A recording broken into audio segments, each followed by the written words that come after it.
Horror story about a truck driver. I started driving trucks at the age of 25 and also encountered many strange cases on the road. I'm pretty sure I've encountered a few UFO while driving at night and occasionally encountered many strange drivers. The story I share with you today is the most horrifying and strange experience I have ever witnessed. In observation, I was 37 years old in 2009. That night was like most nights. I drove and listened to music on the radio, drinking some coffee to keep myself awake. The roads here are very deserted and covered in fog. Gradually, the fog got thicker and thicker, and I started thinking about whether I should pull over for a while or keep driving. I thought so, but in the end, I still chose to continue driving. At this time, there was no one on the country road, so it was probably safe to continue driving. To prevent bad situations from happening, such as an animal or something running across the road, I drove slowly. While I was concentrating on driving, I suddenly smelled something. I thought the smell of sodium carbonate was the worst smell I had ever smelled, but this smell is much worse. This smell quickly filled the inside of my truck. I quickly rolled up the window, but the smell didn't get much better. This horrible smell in my car, and I feel like I could vomit immediately. This smell mixed with the bones creates a disgusting smell. I think nothing can cause a more terrible stench than this. At the same time, I felt an uncomfortable feeling in my throat. That feeling when you want to vomit, but have to hold back. Opened the car door and started vomiting. When I was done, I quickly covered my nose because the smell was still in the air. I got in the car and calmed myself down to start driving again. That's when I noticed something crossing the road. The figure was of a man, and he was limping. In addition to his limping gait, I also noticed that the man was wearing an old white button-down shirt and black slacks. I reminisced about the strange and bizarre cases I had encountered. I don't know what to do with that man. Finally, I decided to drive over to ask if he was okay and if he needed me to call for help. Before I drove up to him, I soon realized that 4 more people were coming out from the side of the road. They were all going in the same direction as the first man I saw. They all walked with a strange limp. They all wore old-fashioned peasant clothes. What I found most strange was that they didn't realize there was a big truck going on the other side of the road. I thought to myself, if these people needed help, they would definitely come towards me. However, they all continued to limp across the street, disappearing into the darkness and fog. I emphasized again that I was in the middle of the speedway, meaning there were no houses or anything around. Then another figure stepped out from the darkness and kept crossing the street. However, this figure is much shorter. I got out of my truck, but didn't go to that kid. I just stood there, staring at it. It didn't seem to pay any attention to me. It continued to cross the road. The boy's gait and the clothes he wore were as strange as the previous ones. Just as the boy was about to reach the other end of the street, I shouted, "Do you need any help?" The boy stopped and turned his head to face me. My heart sank as soon as it is a body without a face. I cursed under my breath and stood there in fear. Then, it let out the most terrible scream I've ever heard, limping towards me but at a faster speed than before. I quickly got into the truck and slammed the door. The horrifying screams became more and more frequent, louder, and more people came out from the darkness. I quickly drove away from the boy, accelerating to get out of this place as soon as possible. During the escape, those people were approaching, all of them faceless. When I drove to a residential area, I stopped at a gas station. I just sat there in my truck because my mind and heart were still shaking. My mind was blank. This experience has opened up so many things to me. I understand that this world is really strange, and there will always exist things that we never think about. The story I want to tell next is, it was early June 2017. I was taking a road trip with my 9-year-old son Tony to West Virginia to visit family. It was a long, stressful drive. My car didn't have working AC at the time, and it was an incredibly hot day, so we were a bit stressed out. By the 6-hour mark, we had left later in the day, so we were still on the road by dark. I think it was around 9 o'clock p.m. when we were still on the road, and Tom started complaining that he needed to use the bathroom. There was already tension in the car before this, but his constant complaining brought about a slight argument between the two of us. At last, I saw a blue rest area sign zoom past us on the interstate, so I veered off into the rest area. It had a small building with 2 bathrooms, a couple of vending machines, and a few benches.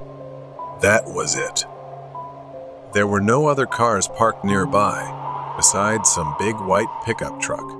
As I pulled up next to the building, Tom got out in a hurry and ran to the bathroom. I left the car on because I knew he'd be back soon. Like I said, I don't want to get into personal stuff like why we had a bit of an argument, but it seemed we were at that stage where we weren't exchanging words anymore. I figured the rest of the ride would be silent. About a minute later, the back door opened. I wanted to say something to Tom, but I didn't know what to say, so I just stayed quiet and drove off. I noticed that the white pickup truck parked nearby was leaving as well. I veered back onto the interstate and into the left lane, and the pickup truck did the same. I stepped on it a little, and so did he. He started flashing his lights, so I switched to the right lane thinking he was nothing but an aggressive driver. But as soon as I switched to the right, so did he. He was still flashing his lights. I pulled into the right lane and started to slow down. He sped up, still in the middle lane, and when he caught up to me, he slowed down and lowered his window. I did the same. Hey! And he started yelling something to me, pointing at my car. He looked like a creepy, sketchy dude at first glance. I couldn't hear a word he was saying, so he pointed for me to pull over to the side. I told Tom to keep calm. In my head, I was saying if this guy tried to do anything funny, I would floor it. The pickup pulled up behind me on the grass, and the guy came out of his truck running to my car. I put the car back in drive as my heart was racing, ready to drive, but then he screamed, "Wait!" He got to my window and said, That's not your kid, and pointed to the back seat. He said, "That's not your kid that got in your car."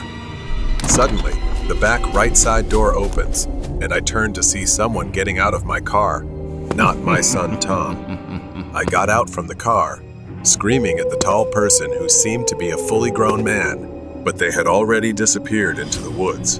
I looked at the driver of the pickup and thanked him as I suddenly panicked, thinking about what could have happened to Tom. I got back in my car, crossed the grass between the interstate, and drove back to the rest area.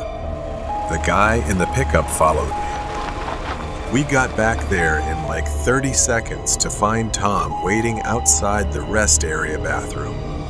He got back in the car, all confused. I explained everything to him, almost out of breath, as did the pickup driver. I thanked the guy one more time before he drove back to the spot he was sitting in before. Tom was so intrigued about what just happened, and I was so disturbed that we were back on good terms again. We chatted the whole rest of the way and told family about it as soon as we arrived. I never even got to see what the person who got in my car looked like. Honestly, maybe I should be happy I never turned around to look at them because I don't know what they would have done. Horror story message on the mirror. I moved to this new house 3 months ago. It's in a shabby place, located in a neighborhood with bars on the windows. They have been weathered with peeling wallpaper. I didn't realize how much I missed living in a house. I didn't care how rundown it was. As long as there was a bathroom and a big mattress to sleep on, it was enough for me. After cleaning this place, I was quickly more comfortable settling into my new home.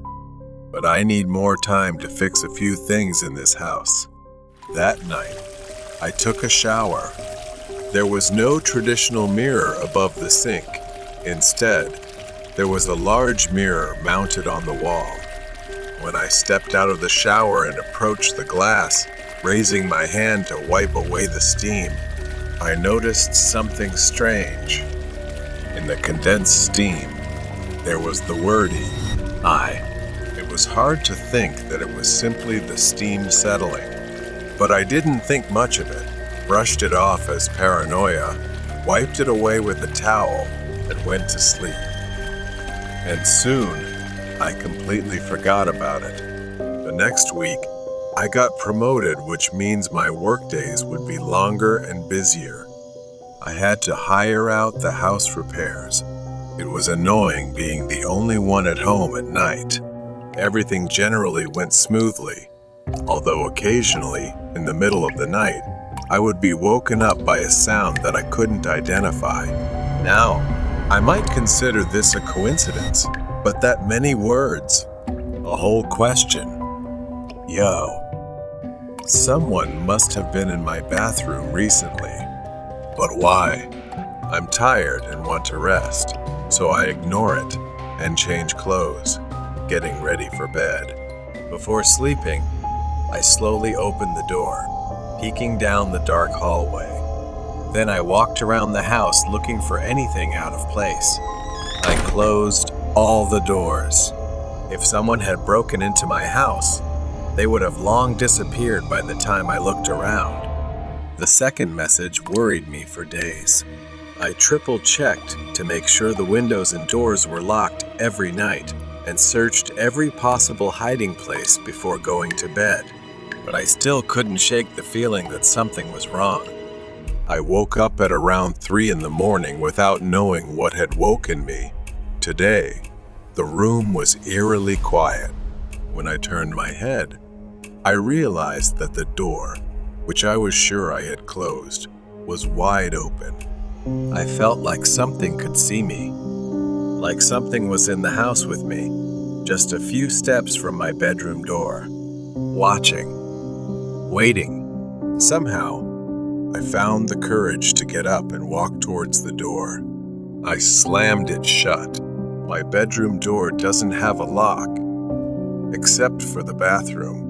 So I pulled a chair in front of the door so that if anyone tried to enter, it would make a noise to alert me. When morning came and I had to leave for work, I was almost late because it took all my courage to look around the house before leaving. As usual, I didn't find anything out of the ordinary. After work, I came home, had a quick dinner, and went straight to the bathroom. I had heard horror stories about people who like to live secretly in others' homes. Maybe I had become a victim without even knowing it. Suddenly, I heard a faint click, so quiet that I almost missed it entirely. I slowly pulled the curtain aside, and no one was in the room, but there was a new message. I see you, on the mirror. It was bold and the clearest of the messages I had received so far. Fear twisted my stomach. I hurriedly dried myself and got dressed, then touched the mirror. A latch appeared. I pulled it open like a door, revealing a large closet. The closet floor was cluttered with various trash, including some of my own belongings. A deep voice said, "Too close." When I looked down, a man was peeking at me through a hole in the floor. He smiled at me, his eyes wide open, his hair long and messy. The harsh light made it look like a bodiless head grinning at me. Terrified, I stood up and ran. I didn't stop running until I reached my car, quickly driving to my sister's house. The next day, I drove to the police station to file a report. An officer met me at the house to check the scene. I guessed that the intruder had entered my cramped space through a small side door of the house. Maybe he had occupied the house during the entire time it was vacant. Unfortunately, the man was never found. As far as I know, he might still be lurking somewhere in the neighborhood. Since then, whether visiting friends or staying at hotels, I always make sure to check the bathroom mirrors with direct lighting and tap my fingers on the glass. It gives me some peace of mind